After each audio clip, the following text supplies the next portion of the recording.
And I think most department stores ran out of window shades at the time because you wanted to be sure people couldn't see in your house. This is just a quiet southern community and kind of laid back, and it was depression. A lot of people didn't even have work. You just doing what they could. And then all of a sudden, it's like a bomb burst in our midst. I had never seen my father afraid before, and I don't know that it was so much fear as caution. My father nailed down our windows in the house. The town was locked down. People kept the doors locked, the lights out. And the neighbor lady across the street, her husband worked evenings too. And I remember she put a kind of little light rope and actually tied it on the poster bed, strung it along to the front door and tied it to the doorknob. So if someone tried to get in that door, they'd pull the bedpost. That was the beginning of the change of our lives. All of us had such a wonderful childhood. Never any worries about who lived next door or anything like that. We could go anywhere. And our lives just almost changed overnight.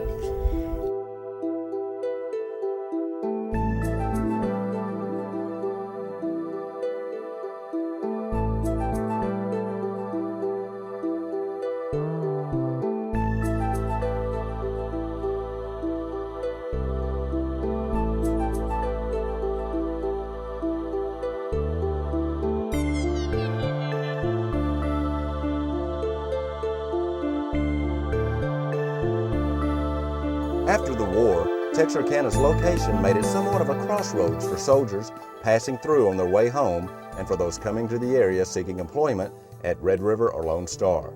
Texarkana was a big railroad town with 4 railroad companies and one of the largest mail distribution terminals in the country operating out of Union Station. The downtown area was thriving as 5 highways carved their way through the heart of the city. Hotels like the Grimm and Savoy did great business. Regional and national bus lines offered 89 scheduled buses in and out of town daily. Texarkana even had a brand new airport served by 3 airlines. Even though downtown was the center of activity with Union Station, the hotels, shopping, and a movie theater, a different type of activity was happening on the outskirts of town. Little motels called tourist courts were springing up along the highways and providing convenient stopping points for the weary traveler. Look around and you'll see many of those tourist courts are still standing. Often near the tourist courts, you would find bars and restaurants. Both the Arkansas and Texas sides of town were wet back then, and it was easy to find a place to get something to eat and have a few drinks. Often, fights would break out, sometimes murder. It was in sharp contrast to the typical small town Texarkana, which occupied the same geography. Texarkana was entering the post-war boom. Houses were being built, people were working, kids were going to school, and on Sunday, people went to church. The 4 States Fair and Rodeo was already a grand tradition, as was the annual clash between Texas High and Arkansas High. It was about midnight, February 22nd, 1946. Jimmy Hollis and Mary Jean Larry had been on a double date with Jimmy's brother and his date. After dropping the other couple off in town, Jimmy and Mary Jean headed toward Mary Jean's house, but decided to turn onto a secluded area off Richmond Road and park for a while. They'd only been there for about 15 minutes when they were confronted. Jim Presley is an author and historian and has studied the case of the Phantom Killer for years. His 1971 retrospective that was published by the Texarkana Gazette on the 25th anniversary of the attacks is considered by many to be the definitive account of the string of unsolved murders known as the Phantom Killer attacks of 1946. Mr. Presley has a long history with the case. He became a newspaper reporter soon after the attacks, and as he says, the memories were fresh in every reporter's mind. And there was also a family tie. His uncle, Bill Presley, was Bowie County Sheriff at the time and investigated the case. Well, apparently they had been to a movie and were parked, and what happened, no one knows. And this man came up. He had I think it was a flashlight and a gun. Give me them damn britches. He had No! the man take off his trousers, and then he proceeded to beat him, and then he, I think he beat her and then told her to run, and then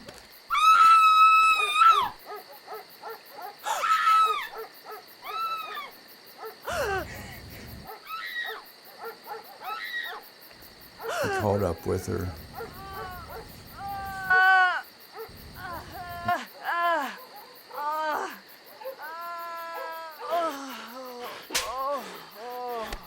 And then she finally made it to a house, and they called the police. And I think that maybe at that time, I would suspect that lawmen looked upon this as irate husband or suitor or something like that. And because it was pretty vicious. Maybe this was an irate suitor or husband.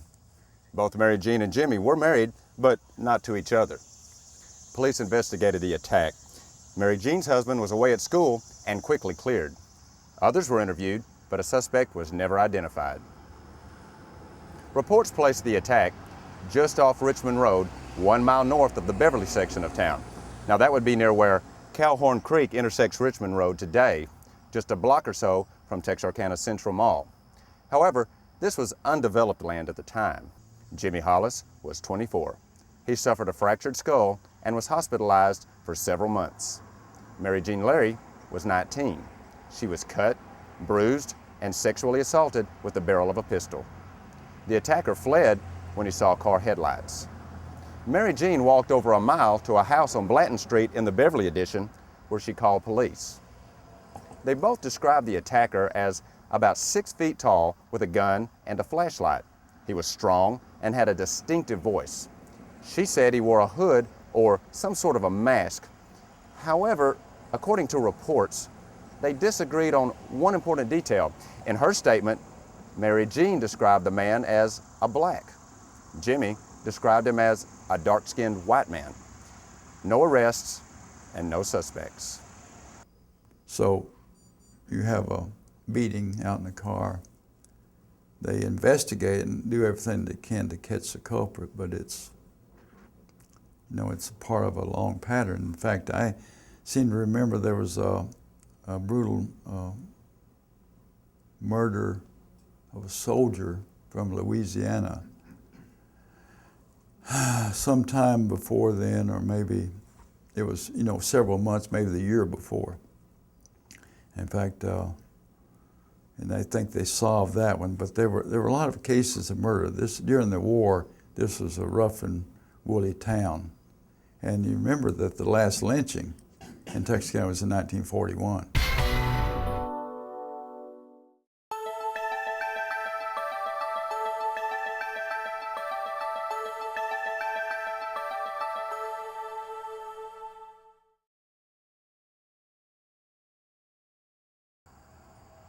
If you knock down the vines and clear away the brush, you would find, still standing, the sign that marked the Stockman Tourist Hotel. It was a popular eating and drinking spot during the 1940s. At the time, this area was still rural, about a mile outside the city limits on Highway 67.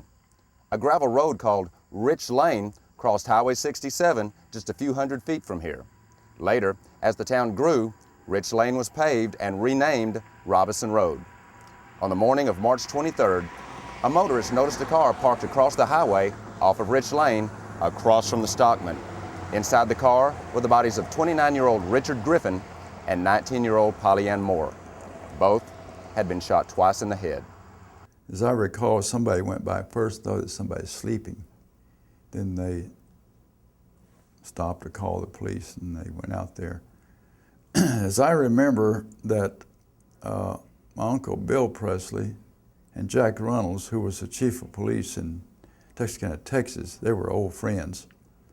And they were having breakfast or coffee downtown that morning when they got the call. And went out soon after. I guess they already had some policemen out, or sheriff's deputies. And went out and investigated. But if there were tracks or prints, it had rained in the very early part of that morning and just wiped away anything like that. So it was one of these crimes without clues. Richard Griffin, like many servicemen, had just returned home after the war. He was discharged from the U.S. Navy Seabees Construction Battalion in 1945 and was staying with his mother at 155 Robinson Court. He'd known Polly Ann and her family for many years, and they'd been to dinner earlier in the evening with Polly Ann's sister. Polly Ann had graduated from Atlanta, Texas High School and had taken a job as a checker at Red River Army Depot near Texarkana. And she was living with her cousin at 1215 Magnolia Street. His body was found in the front seat, kneeling with his head in his hands, and his pockets were turned inside out, indicating robbery to be the motive. She was face down, sprawled in the back seat. Evidence indicated that she'd probably been shot in the front seat and later placed in the back of the 1941 Oldsmobile. Other reports indicated that she may have been removed from the vehicle and returned. Now, although never included in an official report, it's been rumored throughout the years, and as of late on accounts published on the internet, that she was the victim of a brutal sexual assault. You know, I've seen that on the internet, and I don't think she was. There's certainly no evidence to it. See, a lot of these things, whether it happened or not, there's no evidence. And I'd be inclined to believe on what I've seen, and sticking to the facts that she was not. This was a big case. Even though Texarkana was somewhat used to a certain level of violence, this was different. The first attack was extremely violent, and now you have 2 people murdered, though police had yet to make the possible connection between the attack on Mary Jean Larry and Jimmy Hollis and the murder of Polly Ann Moore and Richard Griffin. In fact, that connection didn't come until several weeks later. Still, there was an unsolved double murder, and uneasiness was settling over the town. It was going to get a lot worse. Jerry Atkins was only 14 years old when he inherited a dance band that had a weekly gig at a place called the Plantation Room on North State Line. The band's original leader had taken the young man under his wing and showed him the ropes before leaving town and leaving him in charge. Unfortunately, the gig ended unexpectedly a few months later when the Plantation Room burned down and the band subsequently broke up. Jerry decided to reorganize. I reorganized a band that was composed mostly of high school students and people who were in the band with me. I was drum major in 1946. I wasn't too interested in marching, but I was interested in having a band continue, and so I recruited some friends and the best people I knew. Lacey Lawrence is a well-known person in this community. He's deceased now. He had taken charge of the VFW club downtown. The building is still there. And the VFW club had once been the public library, but he took it over, and he hired us to play on Saturday nights. There were 4 girls in the band because there just weren't enough males around. One of the 4 females in the band was a bright and attractive 15-year-old named Betty Jo Booker. Betty, her mother, and stepfather moved from the Arkansas side to Texas and had settled into a modest home on Anthony Drive near Texas Boulevard and College Drive.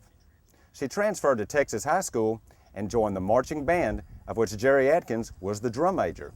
She was a fine saxophone player and was quick to join Jerry's band the Rhythmaires. On any given Saturday night, the VFW would be packed with locals and a few strangers passing through town. Now, although liquor was served, there wasn't any age restriction, so it wasn't unusual for teenage friends of the Rhythmaires to be there as well. Now, for the most part, the crowd was well behaved and there was seldom trouble. Still, one could argue that a dance hall on Saturday night is not the best place for teenage girls, or boys for that matter. We had sort of an agreement with the girl's parents, Betty Jo's mother, whom I knew quite well, and that when we were through, and it would be 1 o'clock when we broke it up, but we had an agreement, and mainly with one of the other saxophone players, that we would alternate Saturday nights in driving them home. It was not Jerry's turn to drive the girls home this night.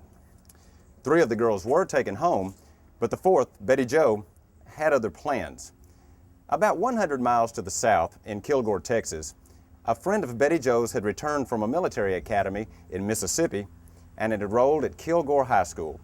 His family maintained 2 homes, one in Kilgore and one in Texarkana, on the Arkansas side, where he'd gone to school with Betty Jo before she moved to Texas. His name was Paul Martin. Margaret Gehrig never met Paul, but she was dating his brother Horace at the time, and later they were married. He had borrowed his brother Hugh's car to go to Texarkana and see his girlfriend, Betty Jo Booker, and he wanted to take a friend of his from Kilgore High School with him, but the friend's mother wouldn't let him go, and so he was not accompanying Paul at the time. And then Paul met Betty Jo after she played in the dance band. Paul Martin arrived in Texarkana and picked up Betty Jo here at the VFW. Betty Jo was expected at a sorority slumber party across town, but instead of going straight to the slumber party, the 2 kids decided to take a detour. A fateful detour that would have a lasting effect on the community, change the lives of many, and end the lives of 2.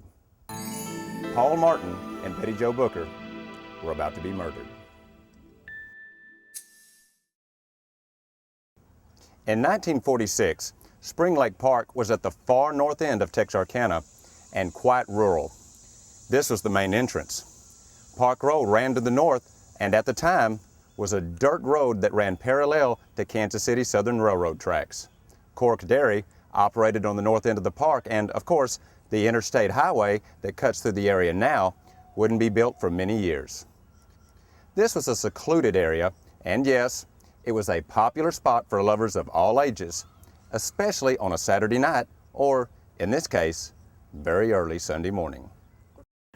I had a call at about 6 o'clock in the morning from a person that I never would had identified as a close friend of Betty Jo's, but she asked me if I knew where she was. I said, well, no, I don't. So she went home, as far as I know. That was the whole idea and plan. She said, well, no, she was to show up at this party and she didn't come. We were at the University of Arkansas, and he was over at my sorority house having lunch, and he got a call and went out to the phone booth, and he didn't come back. So I left the table to go see what happened, and he was sort of in shock. Then I'll tell you, I got another call at 8 o'clock who informed me that the boy that Betty Jo was with was found murdered in the park, Spring Lake Park, that morning. 17-year-old Paul Martin was dead. He'd been shot 4 times with a .32 caliber pistol. This map, published by the Texarkana Gazette soon after the murder, shows that his body was found on Cork Lane, just north of the dairy.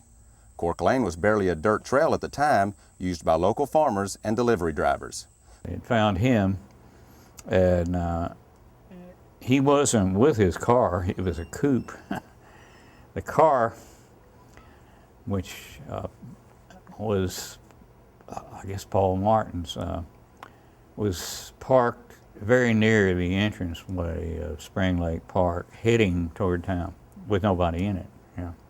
The worst fears were realized when Betty Jo's body was found in these very woods before noon. She lay face up, one hand in her pocket, and just a few feet from a trail called Morris Lane. She had been shot twice with a .32 caliber Colt pistol, once in the head, once through the heart. This is what remains of the original Morris Lane. The news that Betty Jo's body had been found began to spread throughout town. The local radio station urged people to stay away from the area of Spring Lake Park while police conducted their investigation. Texas High student Shirley Temple hadn't been listening to the radio. She went to church that Sunday morning, unaware that her friend and classmate had been murdered. We went to church and we're in the congregation, and they announced it. They said that they had found her body at that time, and said who she was, and it was very, very frightening to us. To make matters worse, rumors began to circulate throughout town that Betty Jo had been savagely attacked and her body mutilated.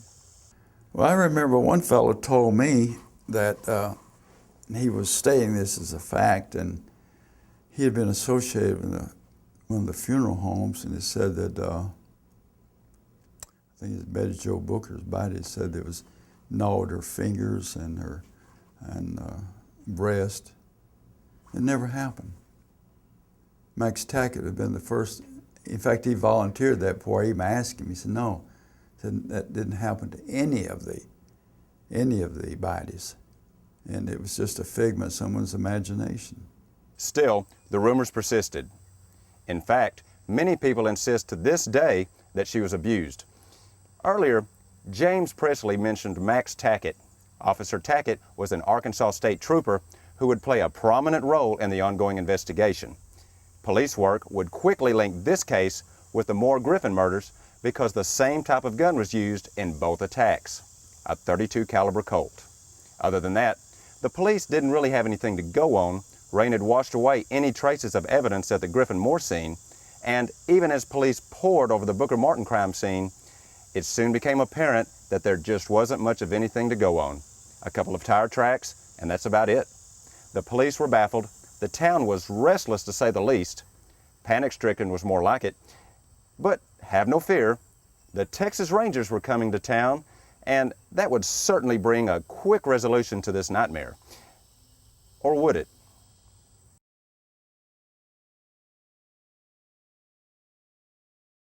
Enter the Texas Rangers under the direction of famed lawman Captain Manuel Lone Wolf Gonzalez. The Rangers set up shop in the Grimm Hotel in downtown Texarkana and quickly took control of the investigation. Now, Captain Gonzalez held briefings for the media, which had assembled from near and far, and he made it clear that his office was in charge and, in essence, became the ringmaster of the media circus. Now, this didn't always sit well with local investigators. My uncle was pretty circumspect as far as criticizing someone else, but I think the focus of most of the disgruntlement you found was with Lone Wolf Gonzalez. And he did, someone said, never get between him and the camera, and that probably there's some truth in that. Virgil and Katie Starks lived near this spot along Highway 67, about 12 miles north of Texarkana. On Friday night at about 9 p.m., 38-year-old Virgil turned on the radio and sat down in his easy chair. 2 shots from a .22 caliber rifle, and Virgil was dead. His 35-year-old wife, Katie, came running from the bedroom when she heard the shots. She found her husband on the floor in a pool of blood. She ran to the phone, but before she could dial 0, another shot was fired, then another. Katie'd been hit twice in the face, shattering her jaw and knocking out her teeth. A bullet was lodged in her mouth under her tongue. Now, she knew she was in big trouble. She could hear the intruder at the back door, so she made her way to the front. She got out of the house and headed towards the neighbor's home, where she called police. Police, and lots of them, including Lone Wolf Gonzalez, gathered at the crime scene. They set up roadblocks, and the bloodhounds were brought in, but the suspect was long gone. However, this time there were a few clues left behind. The killer had entered the house looking for Katie and had created bloody footprints as he walked by the body of Virgil. There was also a mysterious red flashlight found at the scene. A color photo was taken and published in the Texarkana Gazette. Now, this was the first color spot news photo published in the United States. As word of the latest attack spread, the town became even more excited and scared, almost to the point of hysteria.